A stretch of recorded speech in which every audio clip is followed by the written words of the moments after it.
Abla's wedding veil had barely settled over her face when laughter exploded across the hall. "So, this is the man you chose?" Afi sneered, staring at Kossi's worn shoes and plain jacket. "You threw your future away for a beggar." The guests laughed louder. Even Mama Ajwa lowered her tearful eyes in shame. Abla's hands trembled, but she did not let go of Kossi's. Then Kojo Mensah stepped forward and spat the words that turned the whole room colder. "When hunger comes, don't crawl back to this family." But Kossi did not flinch. He only lifted his gaze slowly, calm and unreadable, as the sound of luxury cars began pulling up outside the wedding hall. "Before we go on, tell me honestly, if everyone mocked the person you loved, would you still stand beside them in public? Why or why not?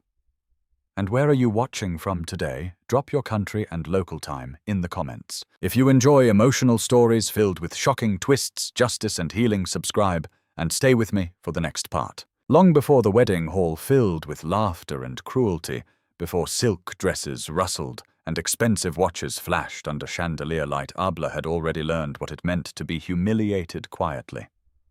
Her life did not collapse in one dramatic moment. It was worn down piece by piece. Every morning before sunrise, she woke to the sound of Mama Ajoa coughing behind the thin curtain that divided their small, rented room. The cough always came in waves, dry at first, then heavy, then frighteningly weak.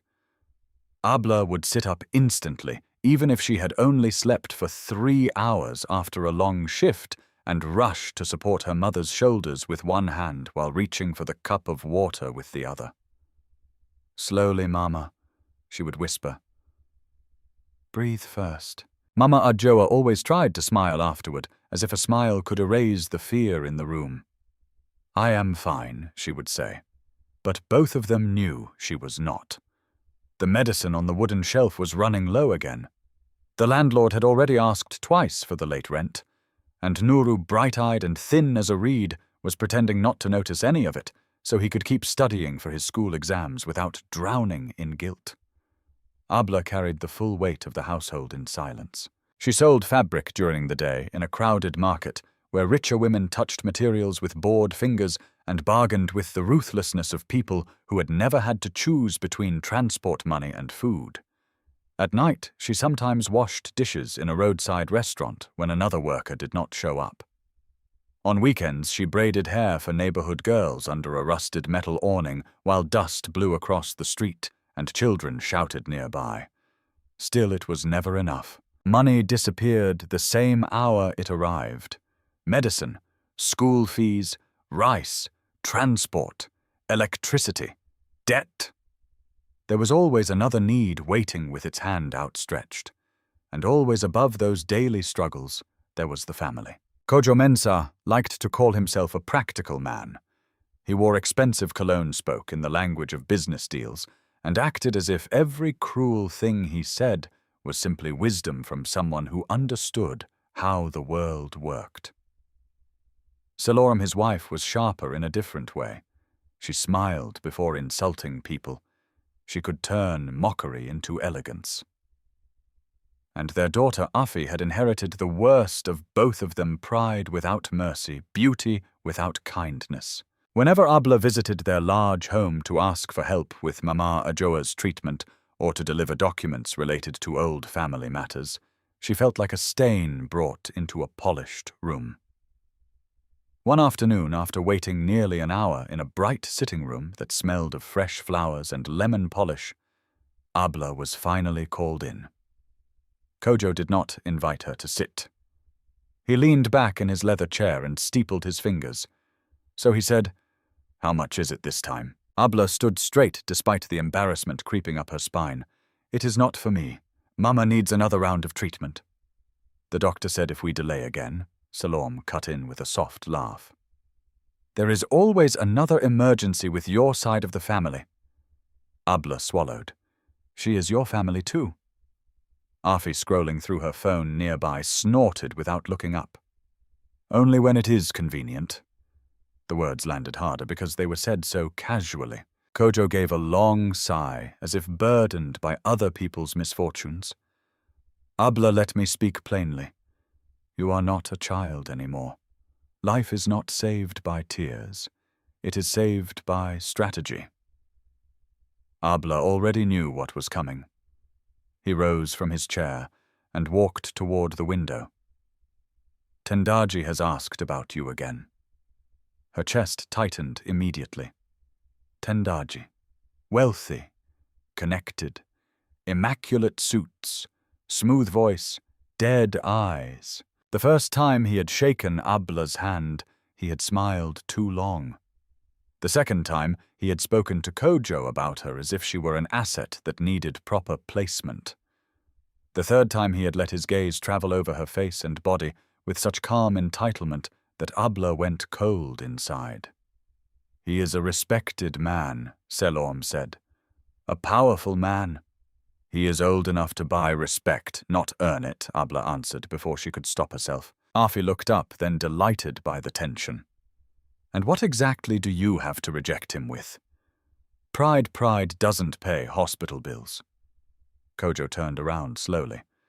Enough foolishness. Tendaji can solve your problems. Your mother can receive the best care. Nuru can study abroad one day. You can finally stop living like a street survivor. Abla stared at him. At what price? He spread his hands. Marriage is always an arrangement. Some women are simply intelligent enough to benefit from it. There it was. The truth stripped clean. Not concern. Not love. Not family duty. Transaction. Something hot and bitter rose into Abla's throat, but she forced herself to stay steady. I will not marry a man I do not trust. Afi laughed out loud this time. Trust.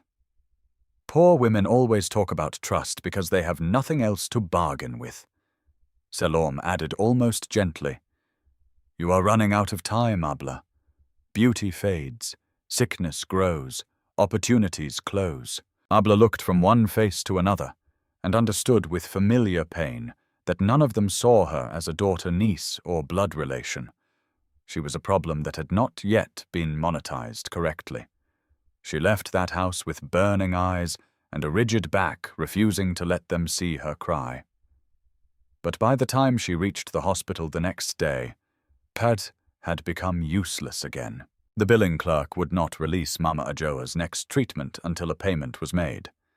The amount written on the paper in front of Abla might as well have been the distance to the moon. She explained, pleaded, asked for one more extension. The clerk, tired and overworked, only shook her head. Without payment we cannot proceed. Abla stepped aside from the counter in a daze. The hospital corridor smelled of antiseptic and exhaustion. Plastic chairs lined the wall. A child was crying somewhere far off. A tired man slept, sitting up with his chin on his chest. Nurses moved quickly, their shoes whispering across the floor. Everything around her continued as if her world were not splitting open. She sat down at the far end of the corridor and pressed both hands over her face. For the first time in months, maybe years, she let herself break. Not loudly, not dramatically, just a small, crushed sound that escaped before she could swallow it. What happened? The voice was male, low, calm, and unexpectedly gentle. Abla looked up quickly, wiping under her eyes with embarrassment. A man stood a few steps away holding a paper bag and a bottle of water. His clothes were plain, faded trousers, worn sandals, a dark jacket that had clearly seen better days. He looked like someone the world had ignored too often. But his posture was straight, and his eyes were steady in a way that made her pause. Nothing Abla said automatically. He seemed to understand the lie and let it pass. You have been crying in front of a billing office, he said. That usually means something. Despite herself, Abla almost laughed. It came out as a shaky breath instead. He moved closer, but not too close. Is it for someone inside my mother? He nodded once. No pity, no performance, just understanding. She needs treatment, Abla said, hating how fragile her voice sounded. I am short on payment. The man looked toward the billing office, then back at her. Wait here. Abla frowned. No, it's all right. You don't need to. But he had already walked away. She almost called after him, then stopped. What could he do? Perhaps he was only being kind. Perhaps he was going to bring back advice, empty sympathy. Another version of be strong. 10 minutes later, the billing clerk came looking for her. Miss Abla. She stood instantly.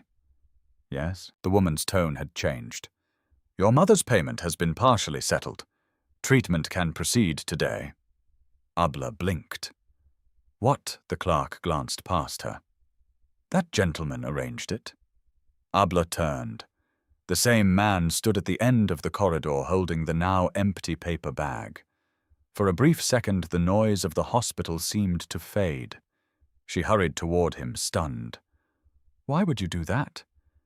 He shrugged lightly, as if the answer was simple. Because she needs help. I can't repay you now. I did not ask for repayment. Then at least tell me your name.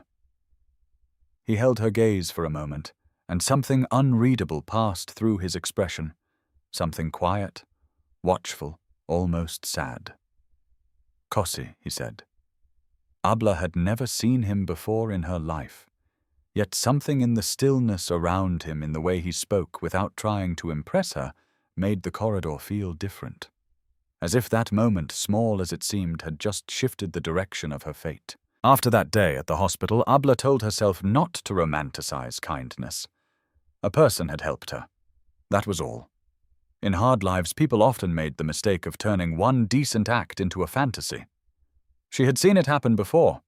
A man paid for a meal, and suddenly a woman began to imagine safety. A man spoke softly, and people called him good. A man arrived at the right moment, and desperate hearts gave him meanings he had not earned. Abla refused to do that. Still Kossi returned. Not in dramatic ways, not with flowers' charm or the oily confidence of men who liked to make themselves seem important. He just appeared again and again at strange, necessary moments, as if he moved through the cracks of her life and somehow knew where the pressure points were. 3 days after the hospital payment, Abla was leaving the market with a sack of unsold fabric balanced against her hip when one of the old wheelbarrows near the roadside tipped over. A crate of tomatoes burst open across the dirt. People cursed, stepped aside, or kept walking. The old woman pushing the wheelbarrow fell to her knees in panic, trying to gather the rolling produce before motorcycles crushed them. Abla put down her own bag and rushed over instinctively. She was crouched in the dust, reaching for scattered tomatoes, when another pair of hands entered her field of vision. Steady hands. Male hands. She looked up and saw Kossi. He said nothing dramatic. He simply knelt beside her in his faded jacket and began picking up tomatoes with the same focus one might give to gold coins. Within moments, he had redirected 2 boys who were gawking nearby, lifted the broken side of the wheelbarrow, and used a piece of wire someone handed him to fasten the frame well enough for the old woman to move again. The old woman thanked him with trembling sincerity. Kossi only nodded and stepped back. Abla brushed dust from her skirt. Do you always appear where people are struggling? His mouth shifted slightly, not quite a smile. There are many such places. That sounds like a sentence from an old man. Sometimes old men are right. Despite herself, she smiled. It was a small moment, brief, almost ordinary, but that was exactly why it stayed with her. Kossi never forced closeness. He did not act as though helping entitled him to her attention. He did not linger near her like a man waiting to be rewarded with admiration. In a world full of men who either dominated space or performed goodness for applause, his restraint was unsettling. Days passed. Then a week. The market became hotter as the dry season deepened. Dust floated through the afternoon air in fine red veils. Business was erratic. Some days Abla sold enough to return home with rice medicine and a tiny, fragile hope. Other days she stood for hours smiling at customers who fingered her fabrics, praised the colors, then walked away without buying anything. One evening just before sunset, a dispute broke out between two traders near her stall. It began with accusations over counterfeit fabric, then turned ugly when a local supplier arrived shouting about delayed payments. The crowd thickened immediately. Anger was entertainment in places where people had too little of everything else. Abla recognized danger quickly. If the supplier started making examples out of smaller vendors, she could be next. She owed money on her last delivery. Not much by wealthy standards, but enough to ruin a woman like her. She began quietly gathering her things when a shadow fell across the front of her stall. Kossi. Again. He stood with his hands in his pockets, apparently relaxed, but his eyes were fixed on the men arguing 3 stalls away. "You should leave before they start naming people," he said. Abla exhaled sharply. "That is exactly what I was thinking." He glanced at the ledger book lying open beside her folded fabrics. "No. You were thinking of staying and trying to explain yourself because you still believe desperate men can be made reasonable." She stared at him. "How do you know that?" "Because that is what responsible people do. They stay 1 minute too long." He said it so simply that she felt oddly exposed. Before she could answer, the supplier barked another curse. 2 men shoved each other. A shelf crashed. The crowd lurched. Kossi reached for the heavier bundle of fabric before Abla could stop him. "Go. I can carry my own things." "I know," he said. "That is not the issue." There was no insult in it, no mockery, just calm fact. Together they moved quickly down the side lane, away from the growing chaos. Only when the shouting faded behind them did Abla let out the breath she had been holding. She took the bundle from him. "You speak as if you understand market's debt bargaining risk. I understand people who panic when they think they are losing control. That sounds like business. It sounds like life." He had a way of answering that irritated her and intrigued her at the same time. He never lied exactly, but he almost never gave the whole thing either. They reached the junction where her road split toward the neighborhood she lived in. The light was turning amber. Children chased each other around puddles. A woman selling roasted plantain fanned smoke away from her face. Abla turned to him. "Kossi, what did you do before all this?" He looked at the traffic for a moment. "Many things. That is not an answer. It is the safest one." She studied him more carefully then. His clothes were plain, yes, worn, clean but inexpensive. Yet nothing else about him fit neatly into the role the world would assign him. He moved with too much control. He observed too much. Even his silence felt deliberate, not defeated. There was no begging in him, no shrinking, no restless need to prove himself. A man in an old jacket, a mind that did not belong inside it.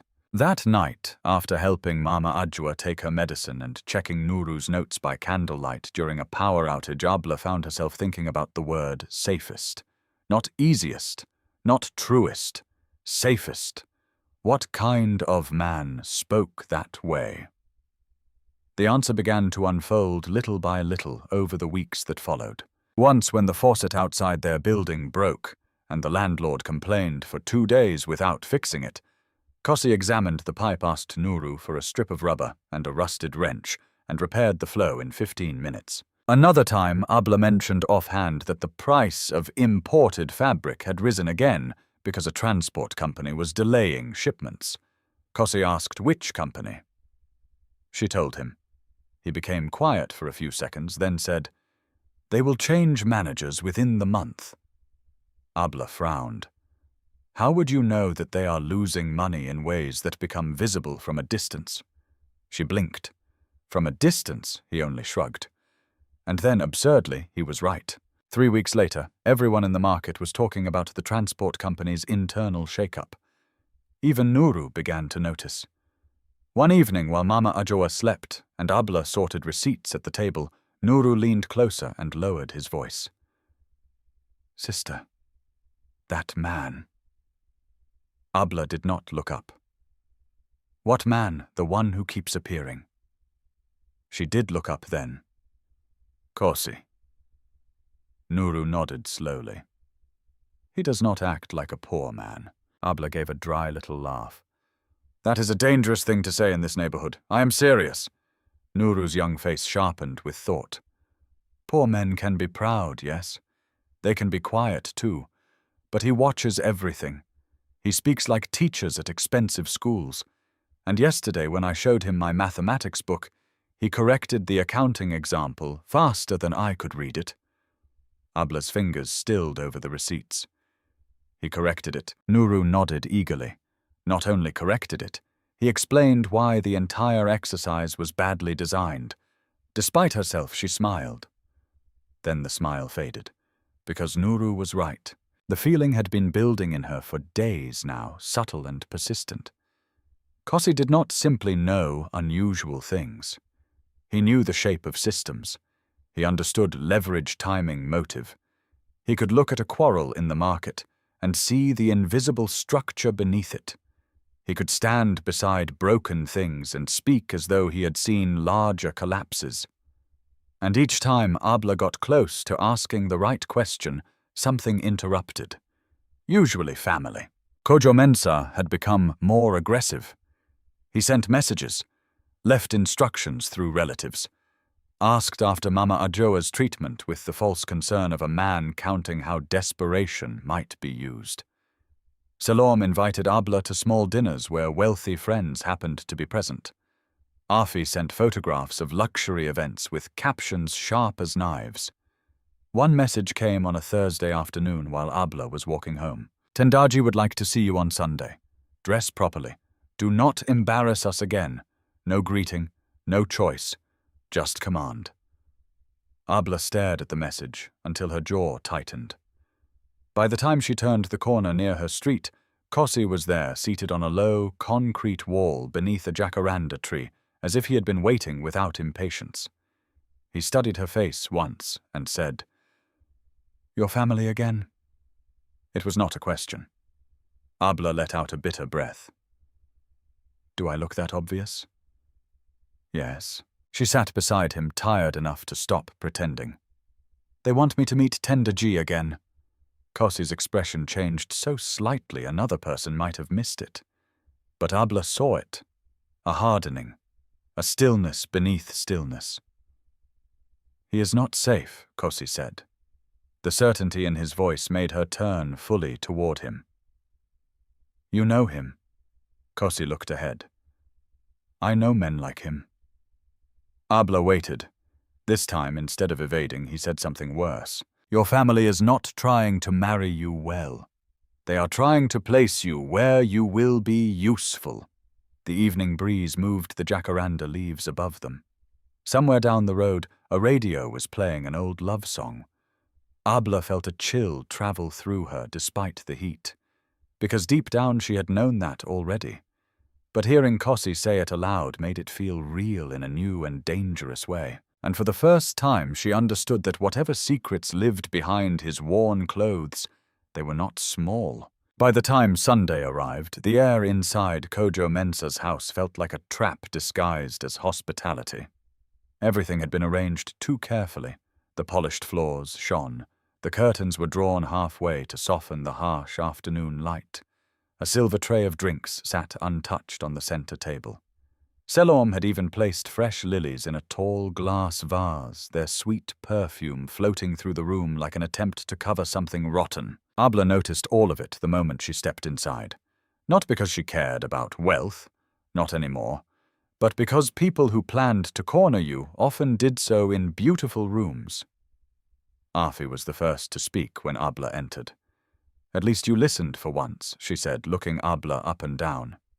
That dress is still too plain, but we must work with what we have. Abla ignored her and turned to her uncle. You said this was important. Kojo, seated comfortably in his armchair, gestured toward the sofa. Sit down. Tendaji will be here shortly. Abla did not sit. I did not agree to that. Salom sighed softly, already performing exhaustion. Must everything be difficult with you? Abla folded her hands in front of her, not from calm, but from restraint. You told me Mama Ajoa's treatment records needed to be discussed. Kojo's face did not change. And they will be. After. Abla stared at him. There it was again, that same ruthless structure beneath every conversation. A false excuse, a pressure point, a closed room. No witnesses who would speak for her. No exit that did not come with punishment. You lied to bring me here. Kojo leaned back. I did what was necessary. You no longer respond to reason. Afi let out a sharp laugh. Reason, she responds only to struggle. Some people are addicted to suffering. Abla turned slowly toward her cousin. Some people are addicted to feeling superior to pain they never had to survive.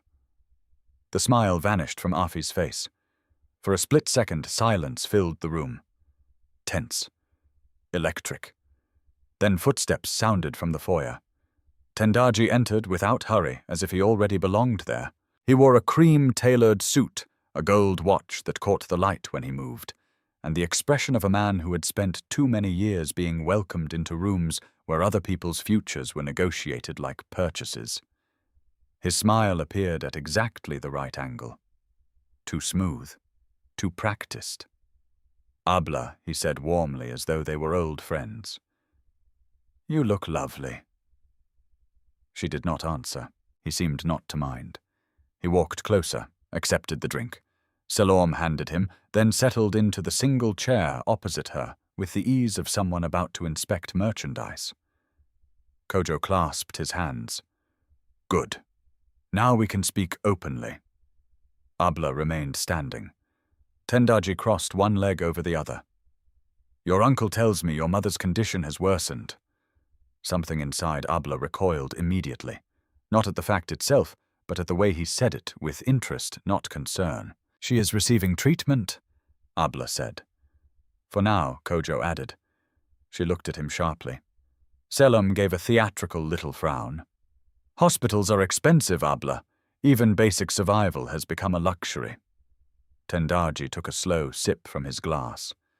Fortunately, I am in a position to make difficult things easier. There it was. The offer before the terms. The bait before the cage door shut. Abla kept her voice level. I am not for sale. Tendaji smiled as if she had made a childish remark. Everything depends on how one defines sale. Marriage has always involved exchange. Stability, security, alliances. Convenient words, Abla said, for men who want obedience without calling it that. Afi muttered, Unbelievable. Kojo's tone hardened. Enough. No one is insulting you. We are trying to rescue you from foolishness. No, Abla said, her eyes still on Tendaji. You are trying to hand me over. The temperature in the room seemed to drop. Selim set down her glass. Watch your mouth. Abla did not even look at her. Why? Because truth sounds uglier when spoken aloud. Tendaji's smile thinned a fraction, but only a fraction. You misunderstand me, Abla. I admire strong women. Only until they say no. That landed. For the first time, the softness disappeared from his face. Not fully, just enough for her to see the steel beneath the polish. He leaned forward slightly. You are in no position to be proud. Abla felt heat rise in her chest, but she refused to step back. And you are in no position to lecture me about pride. Kojo shot to his feet. Do you know what is being offered to you? Yes, Abla said. A decorated prison. Salom inhaled sharply. Afi stared in open disbelief. But Tendaji did something worse than shout. He laughed, not loudly, not angrily, softly, as though she had confirmed exactly what kind of challenge he would enjoy breaking. You speak beautifully, he said. Life will teach you arithmetic. Abla turned toward the door. Kojo moved faster than she expected. You will not walk out. She stopped. The old fear rose first, the one she had carried since girlhood, when older relatives could still command space around her with sheer authority. But something in her had changed over the past weeks. Too much had been stripped away. Too much dignity had been tested. Fear still came, but it no longer came alone. Now anger came with it. She faced her uncle fully. "Move." His jaw tightened. "You ungrateful girl. After everything this family has done for you." Abla almost laughed from disbelief. "Everything this family has done? You mean the years of insults, the promises that vanished whenever we needed help? The way you use my mother's illness like a rope around my neck?" Selom stood abruptly. "That is enough." "No," Abla said louder now. "It is not enough. It has never been enough." The room shook with the force of words that had waited too long. Afi stepped forward, furious. "You should be grateful any man like Tendaji even looked at you." Abla turned on her. "Then marry him yourself." Afi gasped as if slapped. Kojo pointed at the floor between them. "You will apologize." Abla's voice dropped instead of rising. That made it sharper, more dangerous. "I would rather starve." Nobody moved. The sentence hung in the center of the room like a blade. For one fragile second, she thought Kojo might actually strike her. Instead, he lowered his hand and said something colder. "Fine." That one word made the back of her neck tighten. He walked to the side table, opened a folder, and removed a paper. Then another. He held them up with deliberate calm. "Do you know what these are?" Abla said nothing. "Outstanding treatment estimates for your mother. School obligations for Nuru. Rental notices." He let the papers fall back onto the table. Reality. Selom stepped in smoothly, sensing the wound and pressing it. "No one wants suffering for your mother. No one wants your brother's education interrupted. But adults must make adult choices." Afi crossed her arms again, recovering her cruelty. "Romantic nonsense is for girls with options." Abla looked at the papers, then at the faces around her. And in one terrible instant, she understood that this meeting had never been about persuasion, only leverage. The room blurred around the edges, not from tears, but from the effort of holding herself together. She thought of Mama Adjoa coughing through the night. Nuru pretending hunger did not bother him. The unpaid medicine, the unpaid rent, the way desperation made every moral line feel expensive. Tendaji rose from his chair and walked toward her slowly, like a man approaching a nervous animal. When he stopped, he was just close enough to invade space without touching. "You do not need to answer today," he said, his voice smooth again. "But understand this clearly. Doors close. Opportunities pass. Pride is very costly when one is poor." Abla lifted her eyes and met his gaze without flinching. "Then let it cost me." Something cold flickered there. Not attraction, not respect. Possession frustrated. She turned, walked to the door, and this time Kojo did not block her. Perhaps he believed she would break later. Perhaps he was already calculating a more efficient kind of cruelty. As she stepped outside, the late afternoon sun struck her face like heat from an oven. Her breath came too fast. Her hands trembled. She did not cry. Not yet. She walked past the gate, past 2 parked luxury cars, past the women selling fruit at the corner, until the neighborhood widened into a quieter road lined with jacaranda trees and crumbling walls. Only then did she stop. The strain of the afternoon finally cracked through her chest. She pressed one hand over her mouth and drew in air that would not settle. What did they threaten this time? Kossi's voice. Low, steady, nearby. She turned. He was standing in the shade beneath a tree, as if the world had placed him there before she knew she would need him. His jacket was old. His shoes were worn. Nothing about him looked powerful. And yet, in that moment, he seemed more solid than the polished house behind her, more real than everyone inside it. Abla tried to answer, but her voice broke on the first word. Kossi crossed the distance between them without hesitation. He did not touch her immediately. He only stood close enough that she no longer felt alone inside the weight of the day. "They want to trade me for security," she said at last, the words coming raw. "My mother's treatment, Nuru's future, everything." His expression did not soften. It darkened, not with pity, with controlled anger. "I know," he said. Abla stared at him. "How could you possibly know?" He held her gaze for one long second, and for the first time she saw something in him that felt almost dangerous, not toward her, but toward anyone who had harmed her. Then he said quietly, "Because I have been waiting for the moment they pushed too far." Before she could ask what he meant, he reached into the inner pocket of his worn jacket, and from it impossibly he drew out a small velvet ring box. Abla froze. The world around them seemed to still the dust, the traffic, the cries from the roadside stalls. Kossi opened the box. Inside was no grand diamond blazing in the sun, just a simple ring. Elegant, modest, chosen with care rather than spectacle. His voice when he spoke was calm enough to break her heart.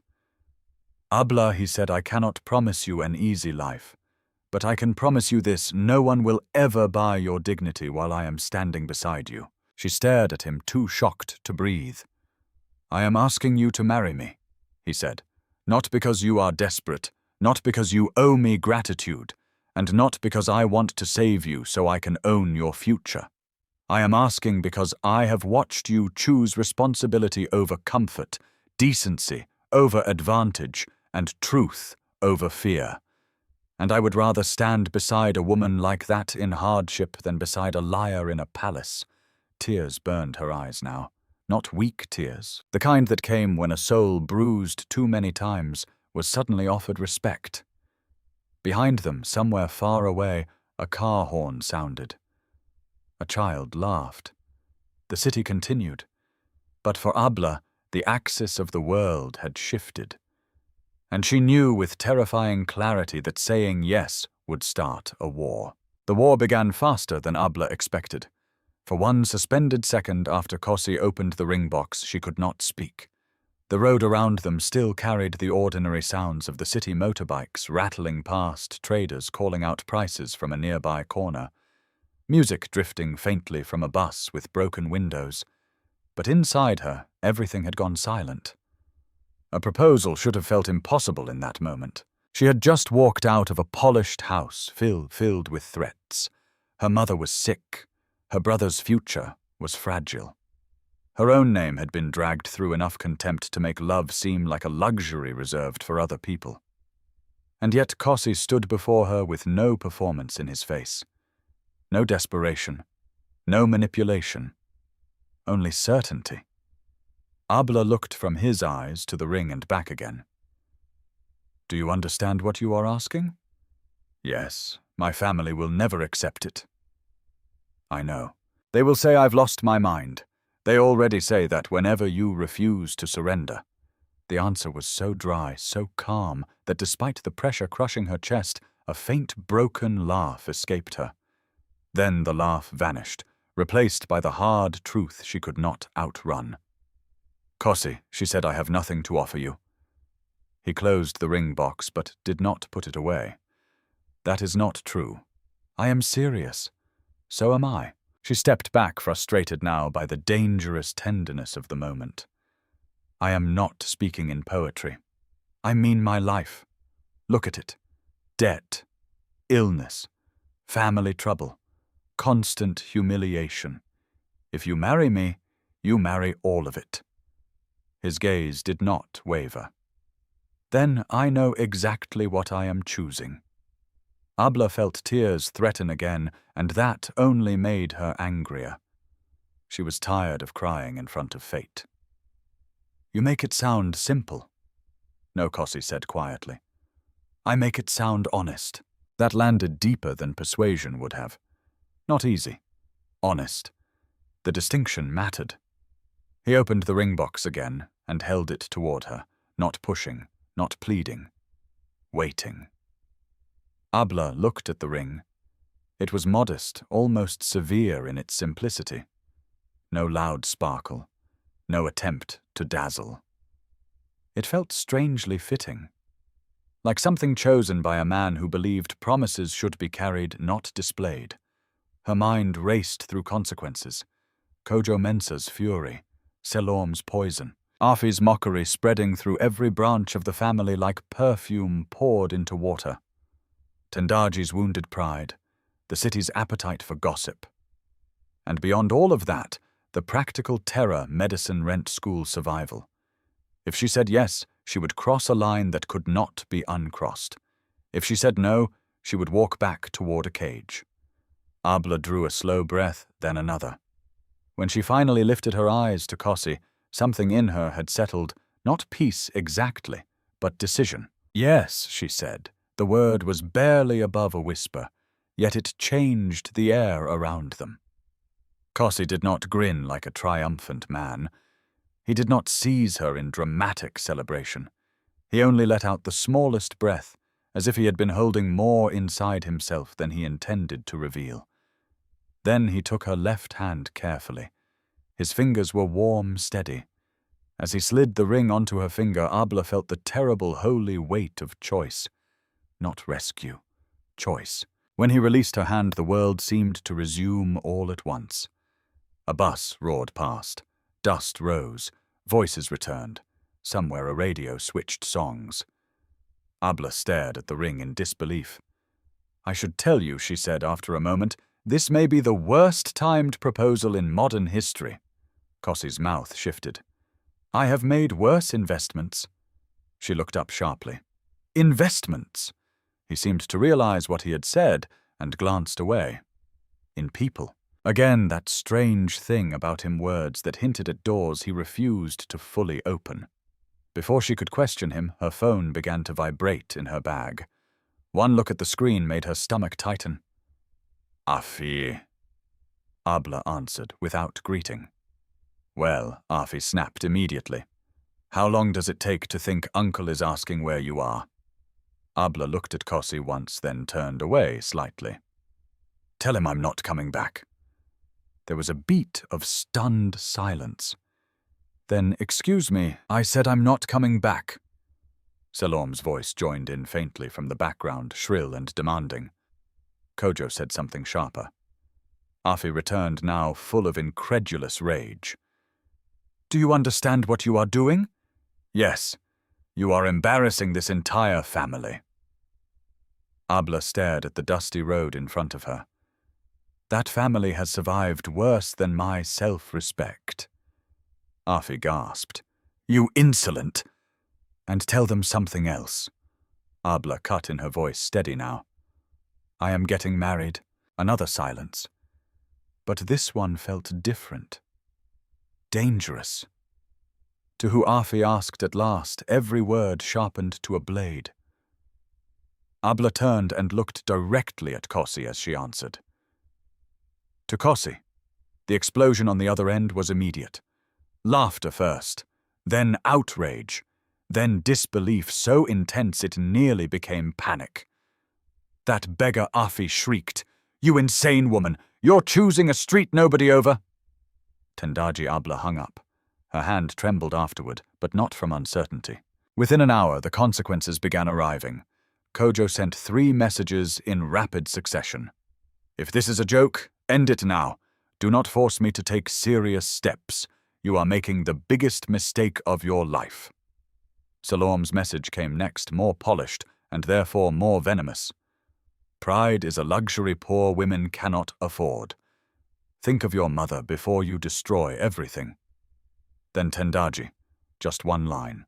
"No woman rejects me without regretting it." Abla stared at that message until her skin crawled.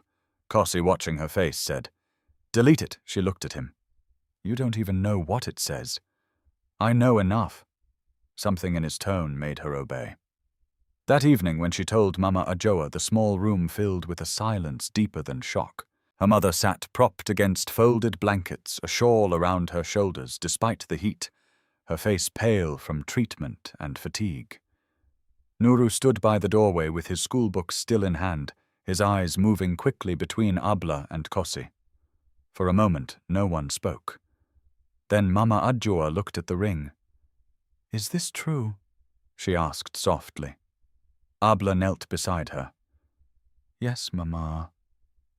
Her mother's eyes filled almost instantly, not with joy, not yet, but with fear. "Oh, my daughter." Those words alone carried a whole history.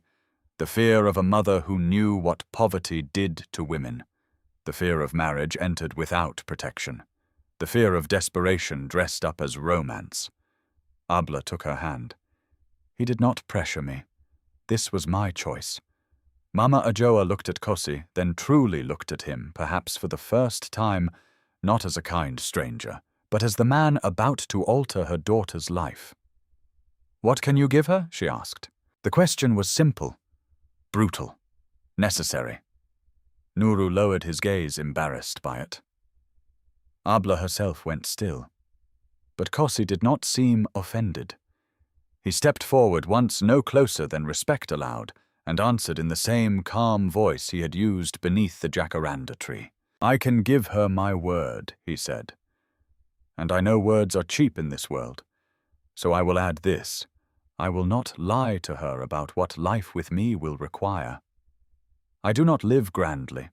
I do not make easy promises. But I will not humiliate her, sell her, silence her, or use her pain as leverage. I will stand with her mother as if she were my own. I will protect Nuru's future as if he were my brother. And if hardship comes, she will not face it alone." No one in the room moved. There are speeches that impress, and speeches that settle somewhere quieter and deeper, because they are spoken without hunger for applause. This was the second kind. Mama Adjoa's eyes shimmered. "And love?" she asked, voice trembling. "Do you love her?" Kossi's expression changed in a way Abla could not fully name.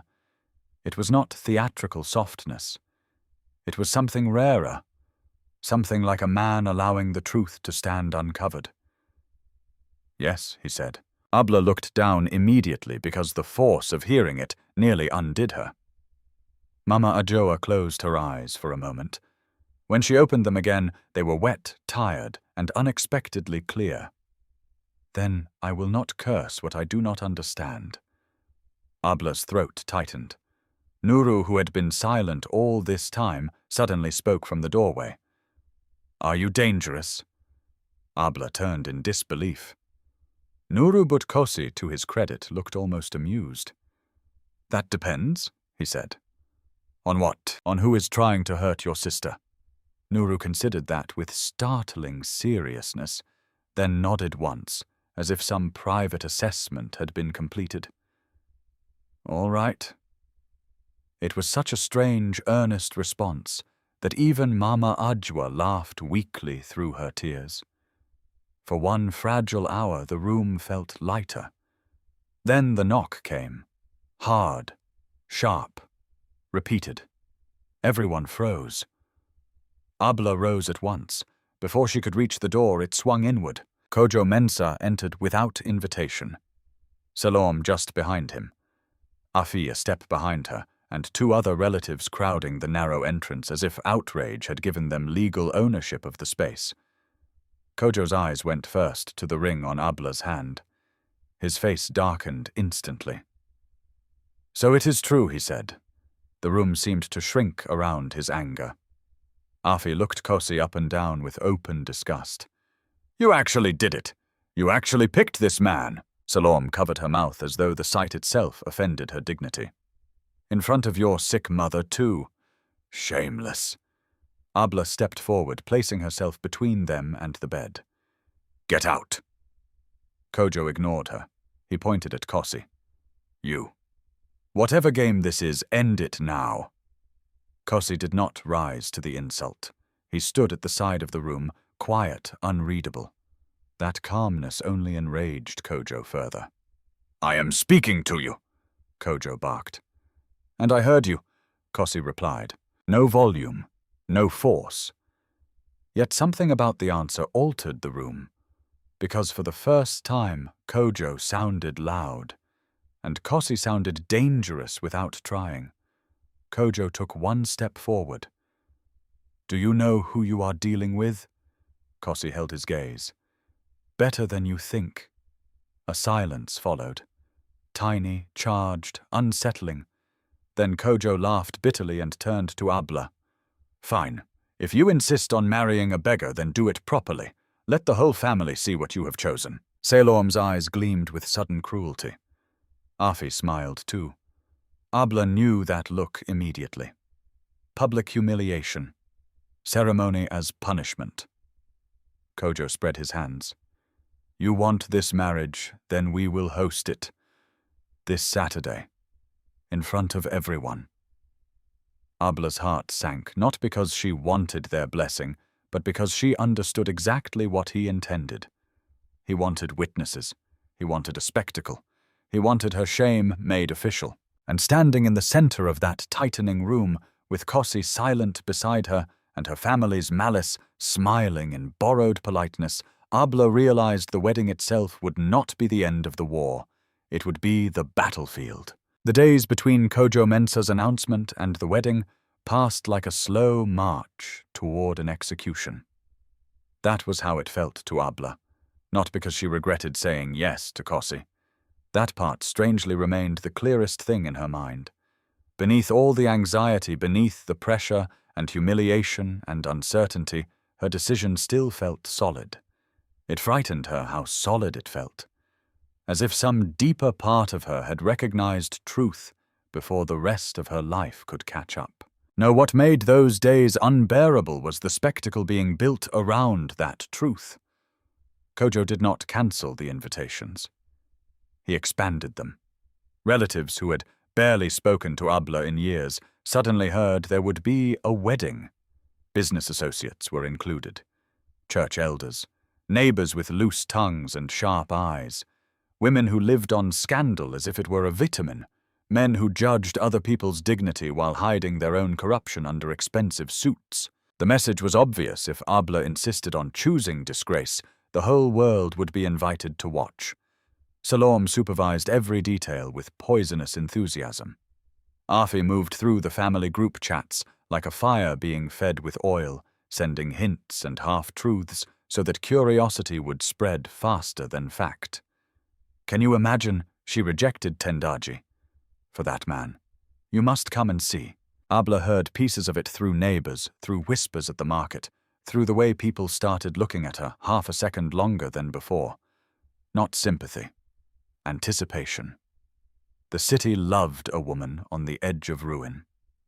On Wednesday afternoon, Abla returned from the market to find Salom in their neighborhood, standing beside her polished car with one hand on her handbag and the other shielding her nose slightly from the dust, as if poverty itself had an odor she could not tolerate. Mama Ajoa was resting inside.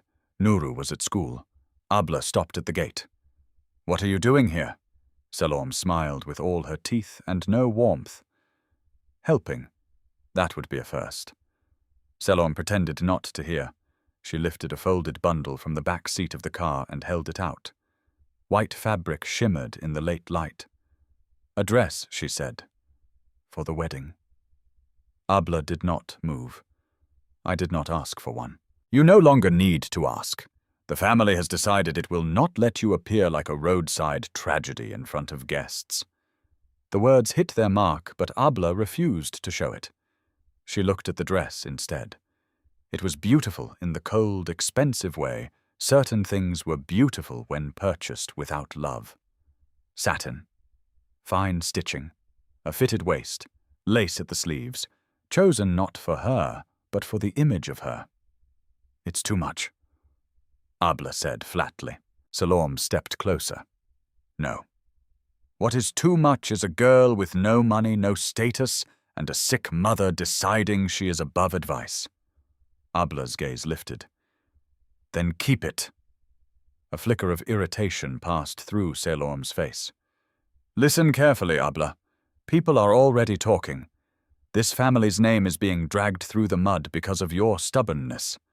The least you can do is obey instructions for one day." Abla almost laughed. Your family's name, she repeated. You mean the family that used my mother's illness to pressure me into marriage? That family Selom's smile vanished. You should be careful. Poverty makes people bold in foolish ways, and wealth makes cowards feel righteous. For a moment, Selom looked as though she might slap her. Instead, she thrust the dress into Abla's arms with abrupt force. Wear it or don't wear it, but be ready Saturday morning. Guests will arrive by noon. She turned sharply, heels clicking against the broken pavement, then paused beside the car and added, without looking back, Tendaji will be there. Abla went still. Selom opened the car door. He insisted. Then she left. The silence afterward felt sickening. Abla stood alone in the yard with the white dress draped over her arms like a warning. That evening when Kossi arrived, he found her seated on the low stool outside the room, the dress folded beside her untouched. He looked at her face once, then at the fabric. Your family sent armor. Abla gave a tired breath that almost resembled a laugh. Armor. For the version of you they want displayed. He lowered himself onto the step near her. The air smelled faintly of charcoal fires and evening rain that might or might not come. Somewhere down the road, a preacher's voice rose through a crackling loudspeaker. Children shouted over a football made of tied plastic. Abla touched the edge of the dress with 2 fingers. Selom said, Tendaji will be there. Kossi's expression did not visibly change, but the stillness around him tightened. That is not surprising. It is to me. He does not look like a man who accepts humiliation privately. Abla turned to him. You say things like you know him. Kossi was quiet for a beat too long. Then he said, I know the type.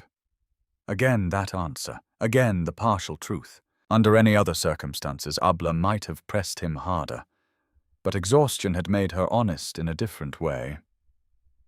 I am afraid, she admitted. Kossi did not rush to contradict her. That was one of the things she had come to notice about him. He never insulted pain by pretending courage meant its absence. You should be, he said. Abla blinked at him, then let out a humorless laugh. That is not comforting. No, he said. It is respectful. She looked away. The evening deepened around them. After a moment he spoke again. Fear is not always a warning to retreat. Sometimes it is proof that what stands ahead matters. Abla swallowed. And what if it breaks me? His answer came without hesitation. Then I will help you rebuild. Those words entered her quietly, but they did not leave quietly. She did not lean on him, did not take his hand, but the air between them changed, softer, steadier, less lonely.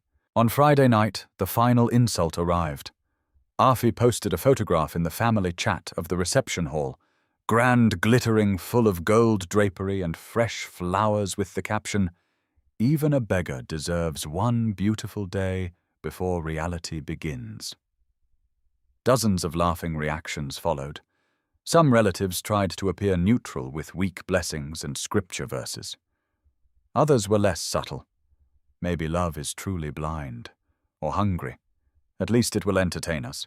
Nuru saw the messages over Abla's shoulder and clenched his jaw so hard she thought his teeth might crack. I hate them, he said. Mama Adjoa, lying weak but awake on the bed, closed her eyes in pain. Do not let hatred become your inheritance. Nuru turned away immediately ashamed. Abla sat beside her mother and pressed cool water to her forehead. You should not come tomorrow, she whispered. Mama Adjoa opened her eyes again. If I do not come, they will say I am ashamed of you. A slow ache moved through Abla's chest. Aren't you? She asked before she could stop herself. The question seemed to wound her mother more than the fever did. Mama Adjoa lifted one trembling hand and touched Abla's cheek. Never of you, only of the world that makes good women suffer for choosing their own lives. Abla bowed her head and kissed her mother's hand. The next morning came bright hot and merciless. From early dawn, the neighborhood was already alive with noise, church bells in the distance, women sweeping front steps, boda-bodas coughing smoke into the road. Inside the small room, the atmosphere felt almost sacred in its tension. Abla dressed slowly. She wore the white gown Selom had sent because refusing it now would only feed more gossip, and she had no energy left to fight through fabric. The dress fit perfectly, which somehow made it worse. As if someone had studied her measurements in order to package her humiliation with precision. Nuru helped Mama Adjoa into a chair near the window so she could rest before they left. He himself wore his cleanest shirt, though the collar had gone soft from many washings. He stood straighter than usual, jaw set, trying to look like the man of the family when he was still only a boy. When Kossi arrived, everything in the room seemed to pause. He wore a plain black suit, not shabby, not elegant, just simple, almost severe. The kind of suit a man might wear if he wanted to give the world no information except his refusal to bow before it. For a moment, Abla forgot how to breathe. Because stripped of the faded jacket and worn casual clothes she had grown used to, he looked even stranger, more contained, more formidable. The simplicity did not diminish him. It sharpened him. Mama Adjoa noticed it too. So did Nuru. Kossi greeted them with the same calm respect he always showed, then turned to Abla. His eyes moved over her once, not with greed, not with performance, but with something that made her feel seen all the way through. "You look beautiful," he said. It should have sounded ordinary. It did not. Abla lowered her gaze because heat had risen to her face. "You look," she began, then stopped. He waited. "Not like a beggar," Nuru finished bluntly from across the room. Silence. Then to Abla's horror, Mama Adjoa laughed. A weak laugh, but real. Even Kossi seemed faintly amused. I will take that as a compliment. The car sent by Kojo arrived shortly after. Of course he had sent a luxury vehicle, not as kindness, but as theatre. Let the poor bride arrive in wealth she did not own. Let contrast do its cruel work. The ride to the venue felt longer than it was. As the city shifted from crowded streets to the more polished district where the hall stood, Abla watched storefronts, traffic lights, hotel entrances, and polished glass towers slide past the window in a blur.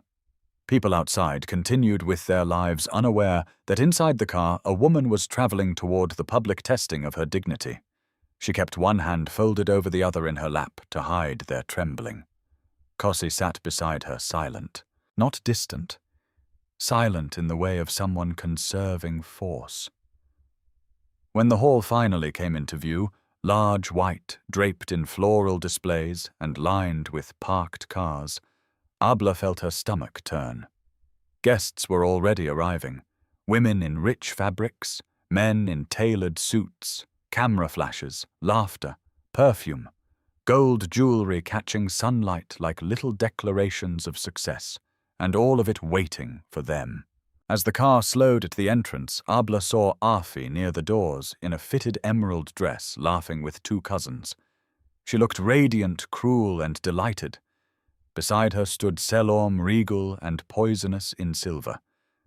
Kojo, already surrounded by men from business and church circles, wore the self-important expression of a patriarch convinced he was controlling the narrative.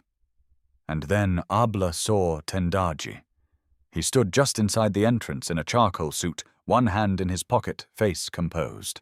But when his gaze found her through the car window, the politeness fell away for one instant. What replaced it was worse. Not heartbreak, not regret, possession denied. Abla's breath caught. The car stopped completely. Outside, heads were already turning. Guests were beginning to notice, whispering, smiling, waiting for the performance to begin. Inside the car, no one moved. Then Abla felt Kossi's hand close gently around hers. Not gripping, steadying. She looked at him. He was watching the hall doors with an unreadable expression, as if what stood ahead was not simply a wedding venue, but the entrance to something long prepared. When he spoke, his voice was calm, too calm. "Whatever happens in there," he said, "do not let go of my hand." A chill passed through her, not from fear alone now, from the growing sense that Kossi was not walking into this day uncertainly. He was walking into it ready, and for the first time as the doors of the car opened and the noise of the crowd rushed toward them, Abla wondered whether the wedding her family had staged as her humiliation was about to become something else entirely. The moment Abla stepped out of the car, the whispers spread faster than wind through dry grass. She felt them before she clearly heard them. A rustle of voices, a turning of heads, a pause in laughter. The subtle shock of people seeing scandal arrive in white satin. The sun was high above the entrance hall, bright enough to make the polished windows flash. Camera phones lifted almost instantly among younger guests. Older women leaned toward one another behind jeweled fans and gloved fingers. Men straightened their jackets and watched with the smug alertness of people who believed they were about to witness a cautionary tale. Abla tightened her grip on the side of her dress. Beside her, Kossi stepped out with unhurried calm. That calmness disturbed the performance immediately. He should have looked ashamed, people seemed to think, or overwhelmed, or at least grateful to have been allowed into a place like this. Instead, he stood beside Abla in his plain black suit with a stillness so complete it made the glitter around them seem noisy and childish.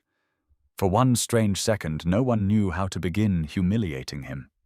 Then Afi recovered first. She descended the entrance steps with a brilliant smile sharpened by cruelty. "There they are," she called, loud enough for surrounding guests to hear. The bride and her surprise. A few people laughed. Abla felt the heat rise to her face, but she kept walking. Afi circled them like someone inspecting a display she intended to ridicule publicly. Her gaze swept over Kossi's suit, paused at his shoes, then lifted to his face with theatrical pity. "Well," she said, "at least someone made an effort. I almost didn't recognize you without the dusty jacket." Selom joined her, every movement polished. "Abla," she said sweetly, "you are late. Guests have been asking questions." "Then answer them honestly," Abla replied. "Tell them you invited them to witness your own cruelty." A few heads turned more sharply at that. Selom's smile barely flickered. "Careful. Brides should glow, not snarl." Kojo approached next, flanked by 2 men from his business circle and 1 church elder who looked uncomfortable already. Kojo wore the expression of a patriarch determined to remain in control, but there was strain around his mouth now. The strain of a man who had expected shame and gotten resistance instead. He stopped directly in front of Kossi. For a beat, neither man spoke. Then Kojo said with deliberate contempt, "I see you found a suit. People wear different things to funerals." Kossi replied. The sentence was quiet. So quiet that for half a second only those nearest seemed to catch it. Then the meaning landed. Abla turned sharply toward him. Afi blinked. Even Selom's expression faltered. Kojo gave a short, unbelieving laugh. "Funerals. Do not get poetic with me, young man. You are here because my niece has made a reckless choice, and I have tolerated it more graciously than you deserve." Kossi's face did not change. "Is that how you describe what you do?" "Tolerance." The air tightened. Kojo took 1 step closer. "Watch your tone." "And you," Kossi said, "should watch your assumptions." Abla felt a chill ripple through her. Again that sense. That strange, growing awareness that Kossi was not enduring this day, he was measuring it. Before Kojo could answer, Tendaji appeared at his shoulder. He moved smoothly, as always, dressed in dark elegance, a man built from polished surfaces and expensive restraint. but his eyes, when they met Abla's, held nothing smooth at all. "You look beautiful," he said. Abla's stomach turned. "Do not speak to me as if you were invited into my peace." A few gasps sounded nearby. Tendaji's smile thinned. "Peace, is that what you call this?" "No," Abla said. "I call it freedom." The insult landed deeper than shouting would have. Tendaji's gaze shifted toward Kossi. "So this is the man you chose instead," he said. "You have a dramatic taste in decline." Kossi met his look without expression. "And you have the kind of confidence that often collapses under investigation." This time the silence around them was unmistakable. Even the bystanders felt it. Afi let out a sharp, nervous laugh. What does that even mean? But Kojo intervened quickly, too quickly. "Enough. This is a wedding, not a street quarrel." No one missed the irony. They were ushered inside before the exchange could grow uglier, but the damage had already been done not to Abla and Kossi, as Kojo had hoped, but to the illusion of easy humiliation. Something unpredictable had entered the room. Inside the reception hall looked exactly like the kind of place built to flatter wealth. White and gold drapery fell from the ceiling in rich folds. Chandeliers burned overhead. Tall arrangements of orchids and roses lined the aisle.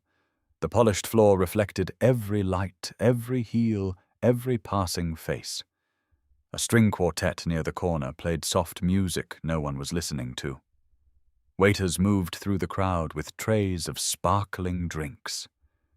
And everywhere eyes. Eyes on Abla's dress. Eyes on Kossi's composure. Eyes on the drama everyone had come hungry to consume. Mama Ajua was already seated in the front row, pale but dignified, with Nuru beside her, in his best shirt shoulders, stiff with protective anger. When Abla saw them, something inside her steadied. She moved to them at once. Mama Ajua clasped her hand. "You are shaking." "I know." Nuru leaned closer and whispered, "Say the word and I'll start a fire." Abla almost choked on a laugh. "Please do not. I'm serious, I know you are." Kossi bent slightly to greet Mama Ajua, then gave Nuru a brief nod. It was strange Abla thought how naturally he occupied these moments. He never performed affection, yet he never stood apart from obligation either. As guests settled, the murmurs rose and fell in waves. "Is that really him?" She turned down Tendaji for this. "Maybe there is a pregnancy involved." No, I heard the girl has lost her mind from stress." "Or maybe she cast a spell on him." The words drifted everywhere, ugly and careless. Abla kept her head high, but each sentence struck somewhere. Then came the formal cruelty. Kojo stepped onto the small stage near the altar area to make an opening speech. A microphone was placed in his hand. The room gradually quieted. He smiled the way rich men smiled when they intended to disguise violence as humor. Family friends honored guests. He began, "Thank you for joining us today for what I must admit is one of the more unexpected unions our family has ever witnessed." Soft laughter fluttered through the hall. Abla felt her body go rigid. Kojo continued strolling across the stage, with the ease of a man accustomed to controlling rooms. "As you know, we all dream of the best for our daughters and nieces. Sometimes we hope they will choose wisdom, stability, and foresight." He let that hang, then spread one hand toward Abla and Kossi. "And sometimes love takes a different road." This time the laughter was louder. Afi lowered her head, smiling into her drink. Selom dabbed at the corner of one eye, as if overwhelmed by the beauty of her own family's cruelty. Kojo turned toward Kossi openly now. "Still let no one say we are unkind. We welcome all people, even those who arrive at life's banquet from humbler pathways." The room broke again. Abla could hear the laughter in waves now, some loud and delighted, some hesitant, some ashamed but too cowardly to resist the crowd. Her nails bit into her palm. Nuru half rose from his seat. Mama Ajoa caught his wrist weakly. "No." Kojo lifted his glass. "So let us bless the bride who has followed her heart, And let us bless the groom, his smile sharpened, who has risen so remarkably from wherever he came from." The laughter turned vicious. Something hot exploded in Abla's chest. She stood. The chair legs scraped against the floor with a harsh sound that cut through the noise. Little by little, the hall quieted. Abla turned toward the stage, her face burning, her whole body trembling, not with collapse now, but fury. "You are not blessing anyone," she said. Her voice carried farther than she expected. Kojo lowered his glass slowly. "Sit down, Abla. You are emotional." "No," she said. "I am finished being polite while you disguise humiliation as generosity." The room stilled completely. Every guest felt it. That invisible line crossed. Selorm stood up sharply. "This is not the moment." "It is exactly the moment," Abla cut in, turning so everyone could hear her. "Since all of you came here to watch a woman be shamed for choosing a man without money, then look carefully." She reached for Kossi's hand and held it tightly. "I chose the only person in this room who never tried to buy me." A gasp moved through the hall. Tendaji's jaw hardened visibly. Afi snapped. "You ungrateful little," Abla turned toward her cousin with such force that Afi actually stopped. "Do not," Abla said. "Not today. Not after years of mocking my mother, mocking my brother, mocking every struggle you were privileged enough never to face." Afi's face flushed crimson. "You came into our lives asking for help, and you turned help into humiliation every time," Abla shot back. Kojo's voice boomed now, stripped of charm. "Enough! Sit down before you disgrace yourself completely." Abla looked at him, and something in her finally broke free of fear. "You keep using that word," she said. "Disgrace. But the disgrace is not me. It is a family that sees a sick woman as leverage. It is relatives who treat marriage like an auction. It is people who laugh at poverty while hiding rot beneath silk and gold." No one laughed now. Some guests shifted uncomfortably. Others stared at Kojo. A few lowered their eyes. The truth had entered the room, and truth had a way of making even beautiful places look ugly. Kojo stepped down from the stage, face dark with fury. "You foolish girl! Do you think this man can protect you from consequences?" Before Abla could answer, Kossi rose. He did not move quickly. That made it more powerful. He stood beside her, tall and composed, then turned toward Kojo with a calmness that felt almost like judgment. "For months," Kossi said, "I have listened while you insulted her, manipulated her, threatened her mother, and tried to trade her future to men who treat women like acquisitions." His voice was not loud, but the room bent toward it. Kojo laughed harshly. "And who are you to speak in my family matters?" Kossi looked at him for one long second.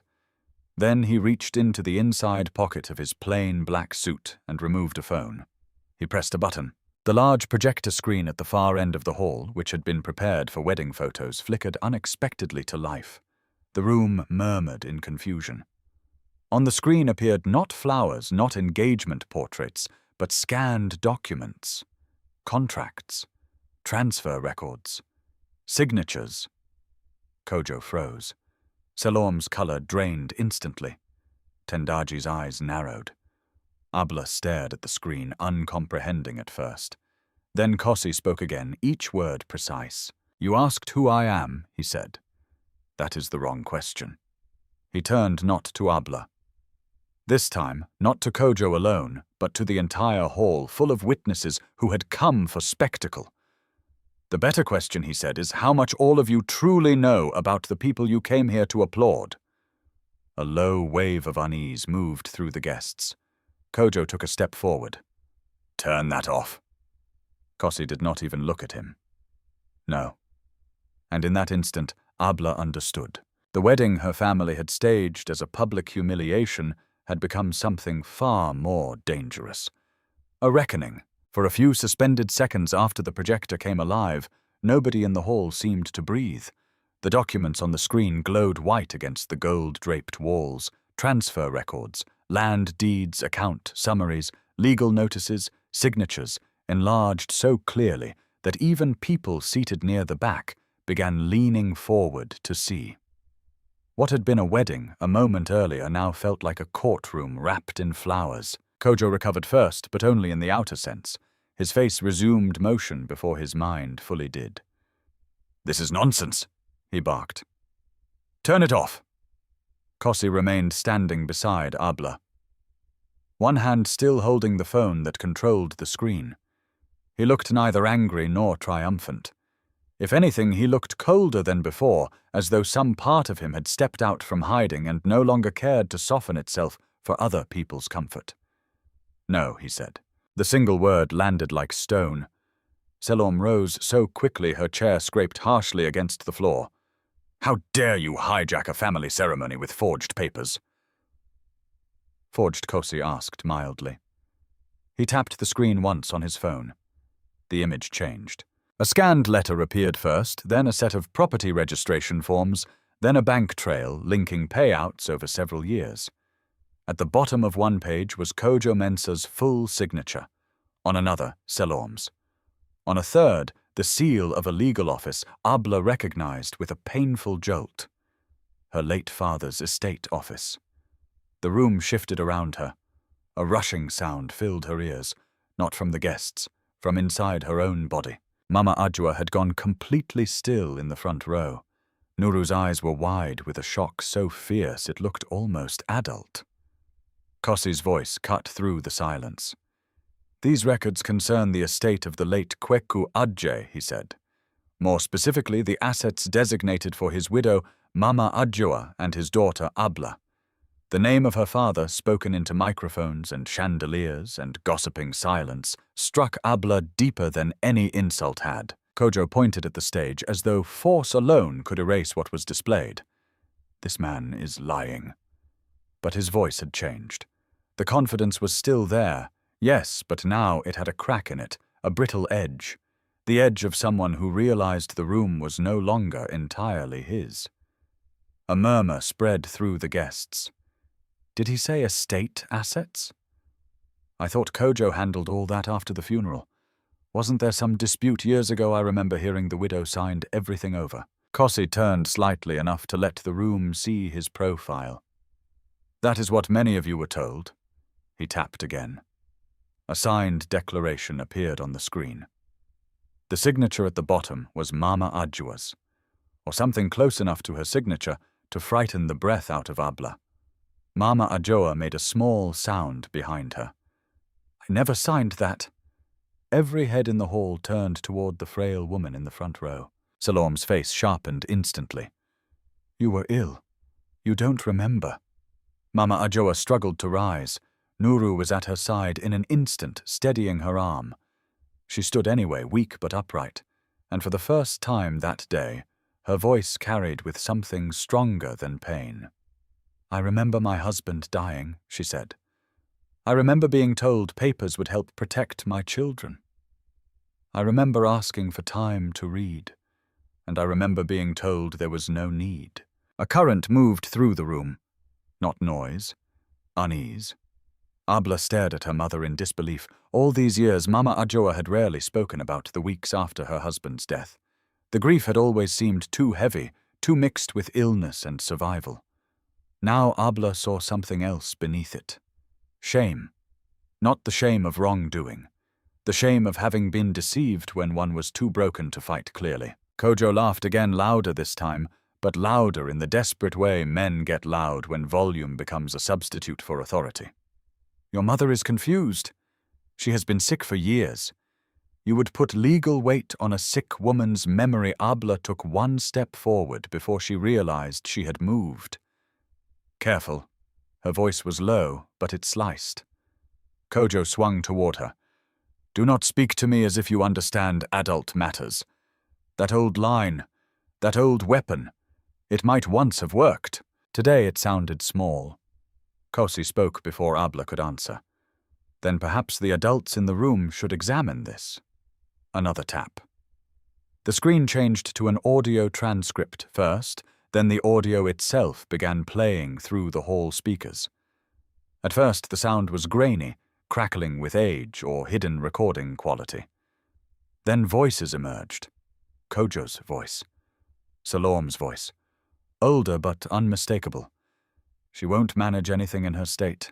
Move the title now before the girl is old enough to ask questions. Tell the widow it's temporary. We can absorb the medical debt through the company and recover it later. Abla's knees nearly gave way. The hall erupted, not fully, not yet, but in shocked waves. Gasps, sharp whispers, a chair falling somewhere near the side aisle. One of the church elders covered his mouth. Two women near the back began arguing under their breath about whether this could be real. Salom shouted over the speakers, "Turn that off, Kossi did!" The sudden silence was worse, because now the voices remained only in memory. And memory has a crueler echo than machinery. Kojo's face had gone dark red, then grey beneath it. Tendaji had not moved. That more than anything unnerved Abla. While everyone else reacted like startled prey, Tendaji looked like a man recalculating.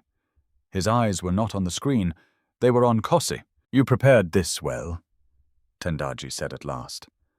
The tone cut through the hall. Calm. Too calm. Kossi finally looked at him directly. "Some truths require preparation." Abla turned sharply toward Kossi. "Prepared."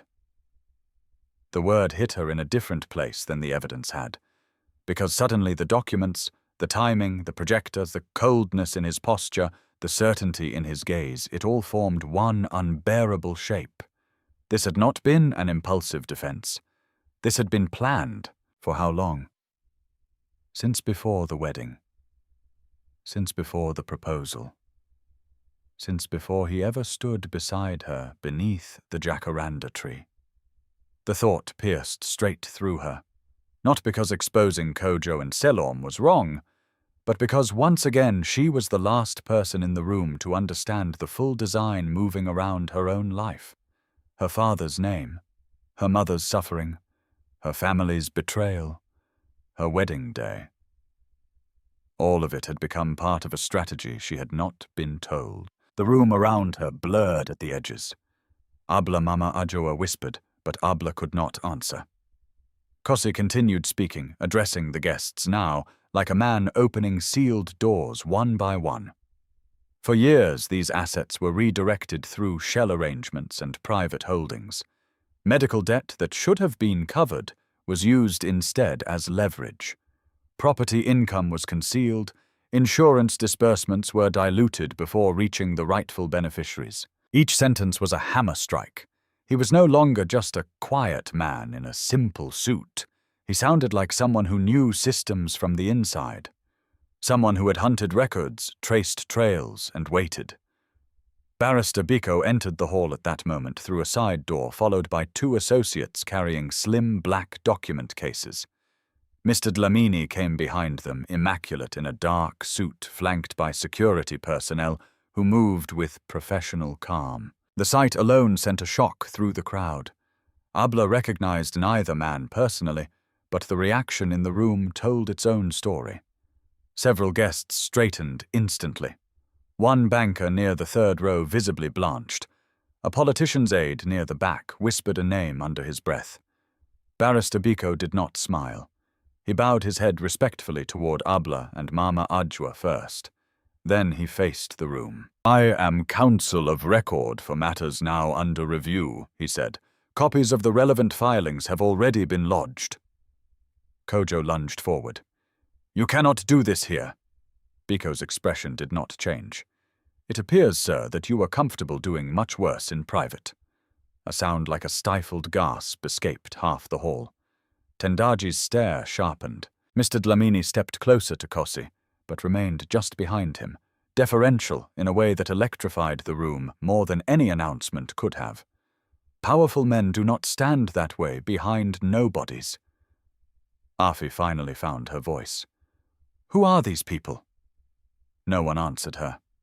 Abla looked from the lawyer to the executive-looking man to the security detail to Kossi. Kossi, still in the same plain black suit, still maddeningly composed. Now surrounded by men who clearly recognized his authority, something inside her went cold. Not surprise alone, something heavier. The shape of a truth she had sensed but never dared fully touch. Kojo sensed it too.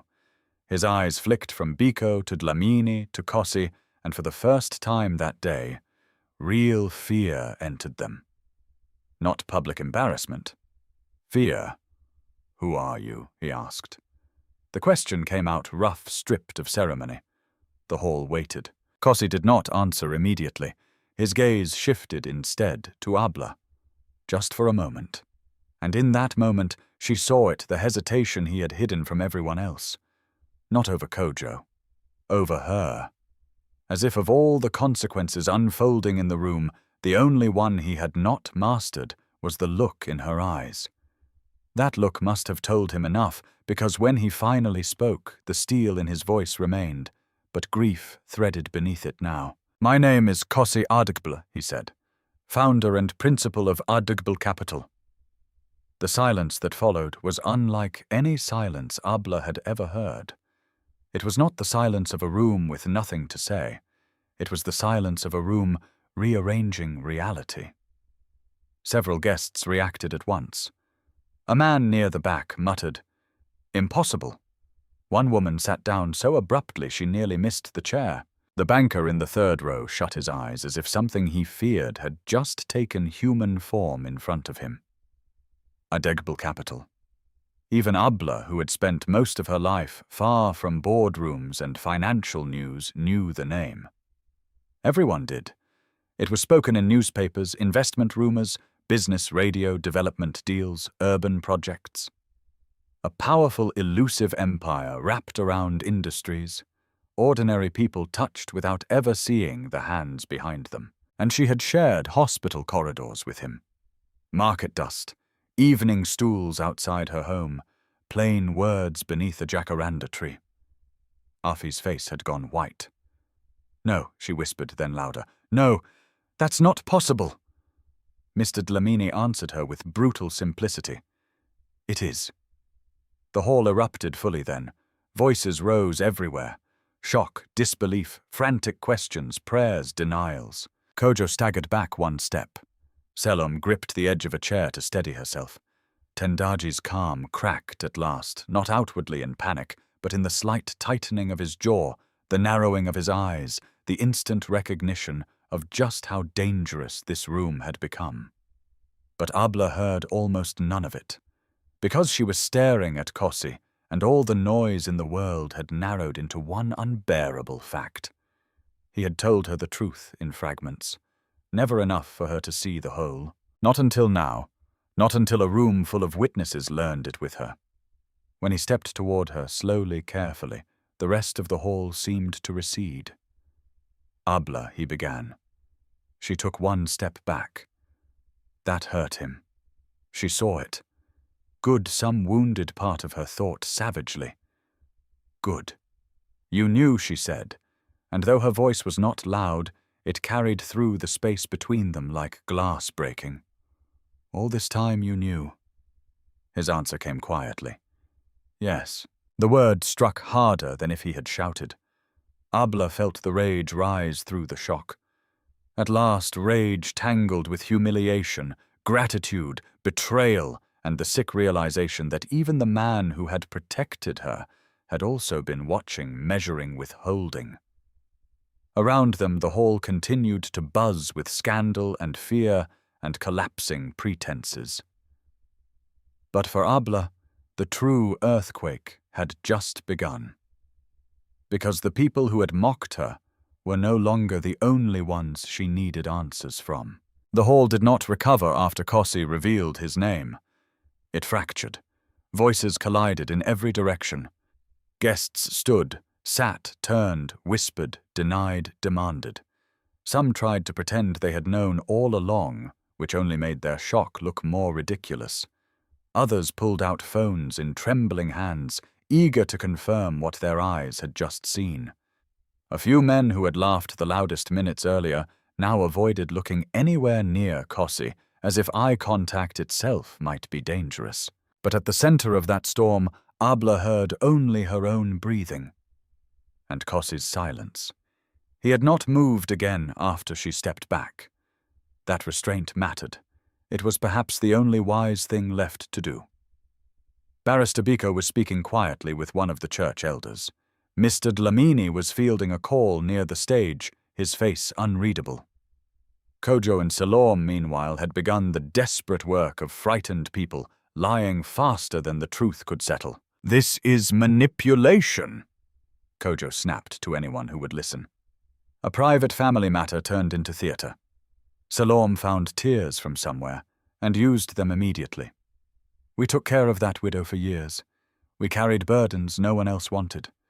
And now this is how we are repaid." It was almost impressive how quickly she reached for martyrdom. Afi had abandoned dignity altogether. She moved between tables, gripping the arms of relatives and hissing contradictory explanations. He tricked everyone. He infiltrated the family. Abla must have known. Or maybe she didn't. I don't know. But none of this proves criminal intent. The panic in her voice betrayed her more than any document could. Tendaji stayed where he was, still. Watching, not beaten, not broken, assessing damage. Abla saw all of it through a haze of anger, so bright it felt cold. She looked at Kossi once more, then turned away before he could speak. She walked to Mama Ajoa. Her mother was seated again, trembling visibly from exhaustion and shock, one hand pressed to her chest. Nuru hovered protectively at her side, like a young animal ready to bite. Mama Abla said softly, kneeling. "Are you all right?" Mama Ajoa looked at her daughter's face, then at Kossi in the distance, then back again. The sorrow in her eyes was older than the wedding, older than this day. "I do not know," she whispered. Abla took her mother's hand. And in that moment, more clearly than ever, she understood the true shape of what mattered. Not the ruined pride of the wealthy, not the gasping guests, not even the intoxicating justice of watching hypocrites collapse under exposure. What mattered was the woman before her, whose life had been bent by grief, deception, and dependence. What mattered was Nuru, who had grown up too fast beneath the shadow of adult greed. What mattered was the quiet, brutal fact that pain had already taken enough from them. She stood. Something inside her had sharpened. She walked toward the stage, toward the microphone Kojo had used so easily when cruelty was entertaining. Her heels struck the polished floor with measured force. People saw her coming and moved aside instinctively. A murmur ran through the hall. Abla reached the microphone and turned to face the room. The noise dwindled, then disappeared. For the first time that day, no one knew what performance to expect from her. The humiliated bride, the furious victim, the grateful woman rescued by a rich man in disguise. Abla gave them none of those things. "My whole life," she said, and the microphone carried her voice into every glittering corner people have mistaken silence for weakness. No one moved. "They saw my mother's illness and thought dependence made us easy to control. They saw our poverty and assumed we would accept any humiliation for the promise of relief. They saw my love for family and used it as a weapon against me." Kojo took one step forward. "Abla, stop this now!" She looked at him. Just looked. And whatever he saw in her face made him halt. Today, she continued, many truths have come into the light.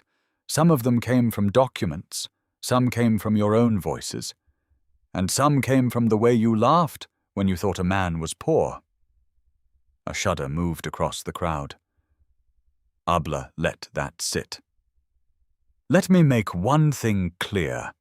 I am not standing here to beg for sympathy. I am not standing here to celebrate revenge. And I am not standing here to help powerful people rebrand themselves because the room has changed." That sentence was for more than one person. Afi flushed. Salom stiffened. Even several guests lowered their eyes. Then Abla turned toward Kossi. The hall collectively held its breath. He exposed what my family did, she said. For that I will not pretend I feel no gratitude. My mother deserves the truth. My father's memory deserves the truth. I deserved the truth. Her voice hardened on the final line. Kossi absorbed it without interruption. But gratitude is not the same as trust, Abla said. And justice is not clean when it is delivered through another secret. The words landed with a different weight than the earlier scandal. Quieter, deeper. For the first time, some of the guests seemed to understand that the richest man in the room was not walking away untouched either. Kossi stepped forward, then not toward the microphone, but toward her. You are right. The simplicity of that answer unsettled the room even more. He did not defend himself, did not explain immediately, did not try to turn confession into charm. Abla's throat tightened against all the emotion pressing upward. You let me stand in this hall and learn with everyone else. Yes, he said. Why? That single question filled the space between them like fire. Kossi's gaze did not leave hers. Because I thought timing would protect the evidence. Because I thought if I revealed myself too soon, they would bury everything, move assets, destroy records, disappear behind lawyers and influence. Because I told myself one final public reckoning would end it cleanly. His jaw tightened. And because he said more quietly now, I have lived too long in a world where truth is treated like a weapon that must be unsheathed only at the decisive moment. A few guests shifted uneasily. Barrister Biko watched without expression. Mr. Dlamini went still. Abla heard the answer fully. And for the first time since the reveal, she saw not the Tycoon, but the wounded logic underneath him, the man who trusted strategy more easily than vulnerability. It did not erase the hurt, but it gave the hurt a human face. She asked the harder question anyway. Did you ever intend to tell me before the wedding? Kossi did not answer at once. That silence was answer enough. Pain crossed Abla's face before she could hide it. He saw it. I was going to, he said. When soon? A bitter laugh escaped her. Soon is a coward's calendar. Even a few guests flinched at that. Kojo, sensing opportunity at last, surged forward. You see, he deceived you too. All this self-righteous nonsense, and he is no different. Be quiet, Abla said.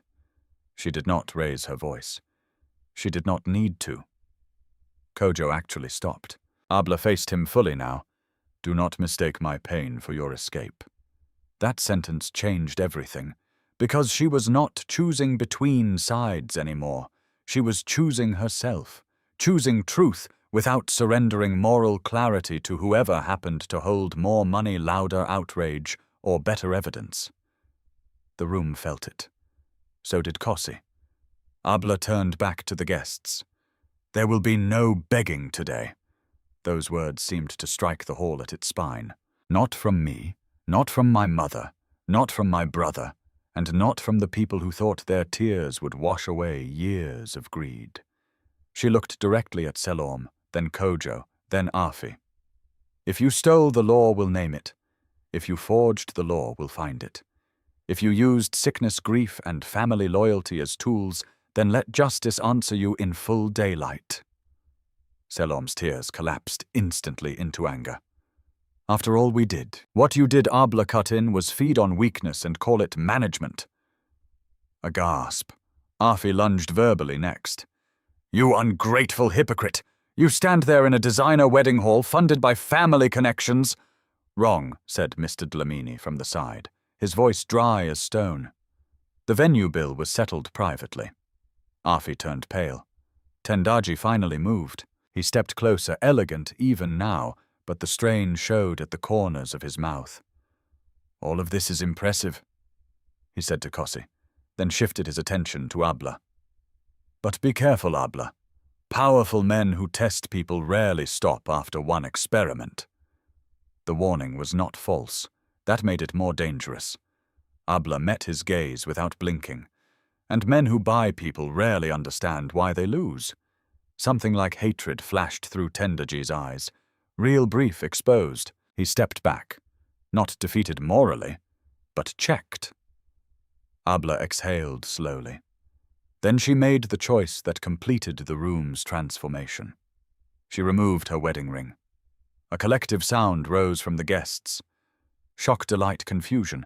They thought they understood drama. They did not. Abla looked at the ring in her palm for one long second, then closed her fingers around it. "I am not ending this out of humiliation," she said, turning first to Kossi, then to the hall. "And I am not continuing it out of spectacle." Kossi's face changed then. Not publicly, perhaps not to everyone, but Abla saw it. The first real break in his composure. Fear. Good, a small wounded part of her thought again. Let him feel uncertainty too. She stepped toward him, and instead of handing the ring back, she pressed it against her own heart. "I said yes to a man who respected my dignity," she said. "If that man still exists beneath the secrets and strategies, then he will have to meet me in truth, not in disguise, not behind timing, not through tests." The hall had never been quieter. Abla continued, each word deliberate. "So no, there will be no marriage ceremony today, not like this, not on a stage built by cruelty, not in a room where truth had to fight its way through lies and manipulation." The guests looked almost offended by the refusal to finish the performance for them. "Good. We leave this hall with the law handling what belongs to the law," Abla said. "And we leave the rest to honesty." She turned to Mama Ajwa and Nuru. "Come." Kossi did not stop her, did not reach, did not plead. That too mattered. As Abla walked down the aisle she had been meant to use for a public submission, the hall parted around her. No one laughed now. No one smirked.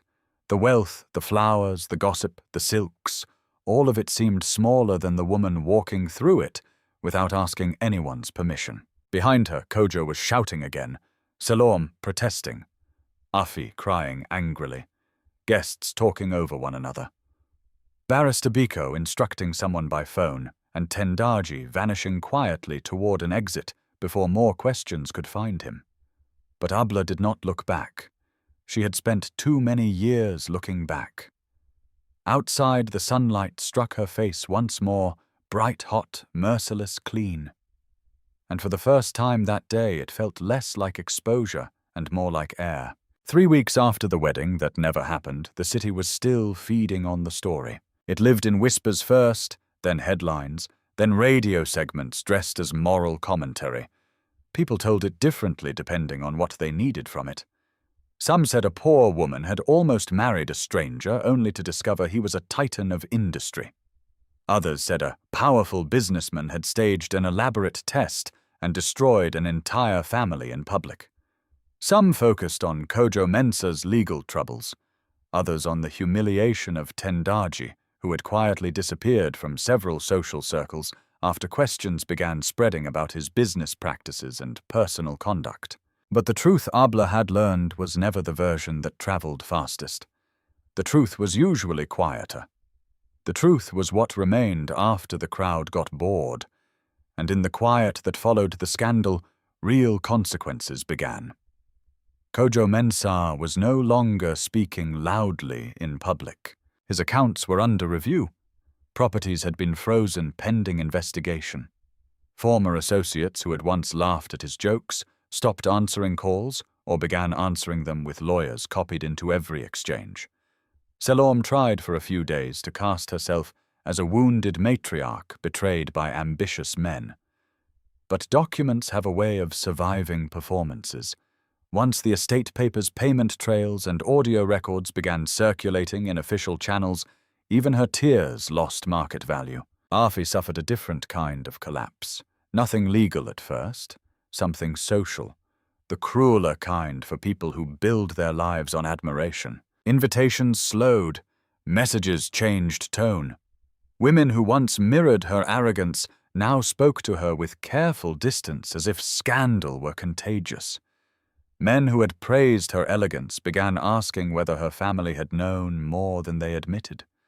Her online photographs remained polished, but the comments underneath them shifted from envy to speculation. For the first time in her life, she was learning that beauty could not negotiate with public shame forever. Tendaji had vanished for nearly 10 days before resurfacing behind statements from representatives and denials through intermediaries. He called the accusations against him malicious. He dismissed old conversations as misinterpreted social interactions. He implied that envious people often attacked successful men. Abla read none of it directly. She did not need to. The world would always produce men who mistook polished cruelty for sophistication. Let the law and exposure do their work. She had no more energy to donate to that species. Her own life, meanwhile, changed in ways that were less dramatic and more difficult. The first change was material. Barrister Biko and his team moved quickly once the public scandal cracked open the private theft. Within days, funds tied to her father's estate were traced and portions released under court supervision. Not enough to erase everything at once, not enough to pretend the lost years had not existed, but enough to do what should have been done long ago: secure Mama Ajoa's treatment, properly settle immediate debts, and stabilize Nuru's education. The first time Abla paid a hospital bill without bargaining, apologizing, or silently calculating what meal they would skip to make up the difference. She had to step outside afterward and breathe against the wall. Not because of the money itself, because of what it meant. All those years of pressure, all those nights of choosing between medicine and food, all those moments of being told to be practical, be grateful, be realistic, when the resources that should have protected them had been deliberately diverted. Relief can hurt when it arrives late. Mama Ajoa improved slowly. Not miraculously. This was life, not legend. Her body had been carrying too much for too long, but with consistent treatment, proper nutrition, and a room where stress was no longer allowed to thicken. The air her eyes grew clearer, her voice regained some strength. She laughed more often, though softly still, as if laughter remained a muscle relearning itself. Nuru changed too. At first he became more intense, not less. He moved around the new apartment as though expecting someone to rip it away. He checked locks twice, read legal updates over Abla's shoulder, asked pointed questions about account transfers, school payments, and whether powerful men truly ever lost. But slowly, under safety, the boy began returning from beneath the vigilance. He started arguing about mathematics again, complained about homework, asked if he could join a science club. Once, when Mama Ajoa fell asleep in the afternoon light with a book on her chest, Abla saw him standing in the doorway, smiling to himself, for no reason except that peace had stopped looking temporary. The second change was harder. Kossi did not disappear. That would have been easier in some ways. Cleaner, simpler, more insulting perhaps, but easier. Instead, he did something Abla had not expected powerful men to do well. He waited. He arranged what needed arranging through lawyers, doctors, and administrators, but he did not use logistics as an excuse to invade her space. He did not arrive unannounced. He did not send gifts heavy with implication. He did not flood her with apologies designed to hurry forgiveness. When he communicated directly, it was measured and specific. Your mother's specialist review is scheduled for Thursday at 10. Biko's office will send transport details. Nuru's school fee transfer is complete. Receipts are with your email. The tenancy papers are ready for your approval. Nothing will be signed without you reading them first. That last line had made Abla sit with the phone in her hand for a long time. Nothing will be signed without you reading them first. Simple. Precise. A repair attempted at the exact site of old harm. Still, repairs are not the same as trust. Their first real conversation after the wedding happened on a Monday evening beneath the same jacaranda tree where he had proposed. It was Abla who chose the place. She did not know why exactly, except that some part of her wanted the conversation to stand where the illusion had begun and the respect had also somehow been real. Kossi arrived in a dark shirt with no tie, no entourage, no visible symbol of the empire that had rearranged the room the day she learned his name fully. Without the machinery around him, he looked almost like the man from the hospital again. Almost. Abla had learned enough to know that truth does not disappear just because it dresses simply. For a while, neither of them spoke. Evening traffic moved in waves nearby. A roasted corn vendor was calling to passers-by. Dust floated through the last gold light. Finally, Abla said, "I was trying to decide whether I missed you or only missed the version of you I understood." Kossi absorbed that without flinching. And I realized they are not entirely different. Something passed through his face then. Pain, maybe, or gratitude too wary to show itself completely. He looked at the road ahead. "I loved you honestly in a dishonest frame." Abla let the sentence settle. It was the truest thing he had said yet. "You should have told me," she said. "Yes, you made me feel chosen and protected. And then I discovered I had also been studied." Yes. The repeated agreement might have sounded weak from another man. From him it sounded like surrender to accountability. Abla turned to him. "Do you know what hurt most?" He looked back. "That you learned with them." "Yes," she said, "because it meant that even in the moment meant to defend me, I was still not being trusted with my own life." That reached him. She saw it physically. His shoulders did not collapse. He was too disciplined for that. But something in his posture acknowledged a wound he could not out-argue. "When my mother was destroyed," he said after a long pause, "it was done through appearances, timing paperwork, and respectable lies. I built myself into the kind of man who would never be powerless in such a room again." Abla listened without interrupting. And somewhere along the way, he said, "I began to confuse control with safety." The jacaranda leaves shifted above them. For the first time since the reveal, Abla felt something in herself unclench. Not forgiveness, not yet, but recognition. The broken logic of the wounded is still logic. It is still human. It still harms. But sometimes seeing its shape is the first crack through which healing can enter. She asked quietly, "Can you love someone without testing them?" He did not answer immediately. When he finally did, his voice was low enough that the city noise almost swallowed it. "I want to learn how." That was not a promise of perfection. It was better. It was honest. Abla looked down at her hands, then at the ring she had kept not on her finger, but in her bag carried without understanding why. She took it out now and held it between them. The metal caught the fading light. Kossi's gaze dropped to it, then back to her face. He did not move. "I am not ready to pretend everything is healed," she said. "I know.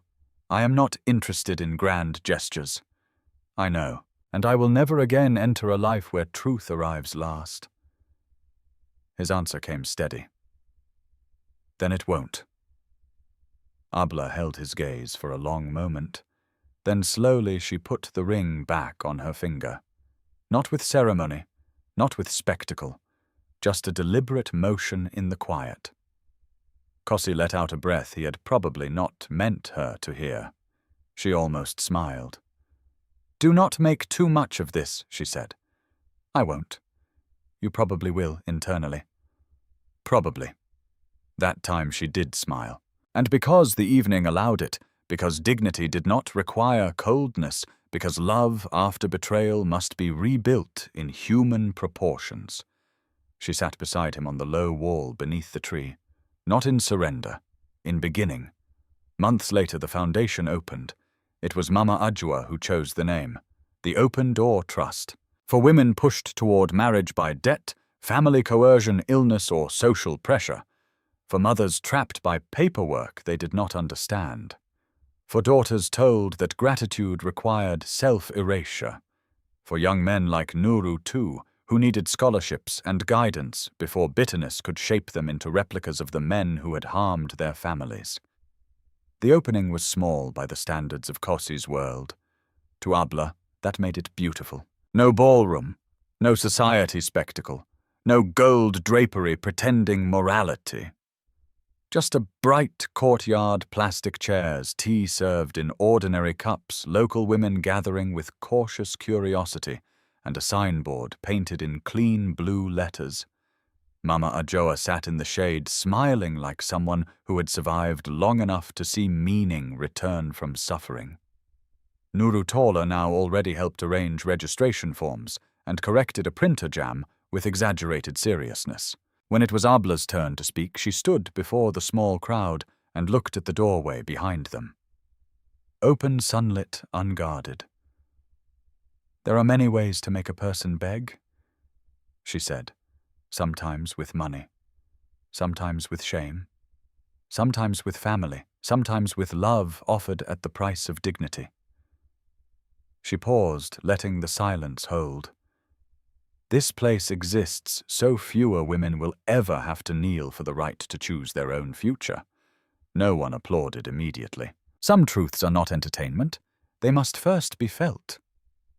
Then Mama Ajoa began to clap softly. Nuru joined her. Then the courtyard filled with sound. Later, when the guests had drifted into conversations and the light had turned warm, Kossi found Abla standing near the entrance, one hand resting on the open gate. He came to stand beside her. Inside the courtyard, women were talking. Children were laughing. Papers rustled. Someone was pouring tea. It was not a grand ending. It was better. It was a life. Kossi looked at the sign once, then at her. "You were right." Abla raised an eyebrow. "About which thing?" "There have been several."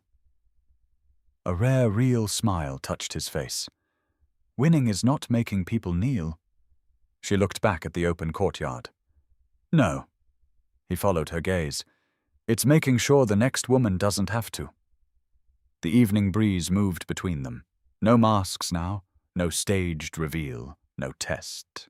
Just two people who had walked through power, humiliation, betrayal, justice, and choice, and chosen at last not revenge as an identity, but healing as a discipline. And in the golden quiet of that ordinary, hard-won evening, Abla understood the final truth of her story. The people who mocked her had believed wealth was the power to make others beg. They had been wrong. Real power was building a life where dignity no longer had to.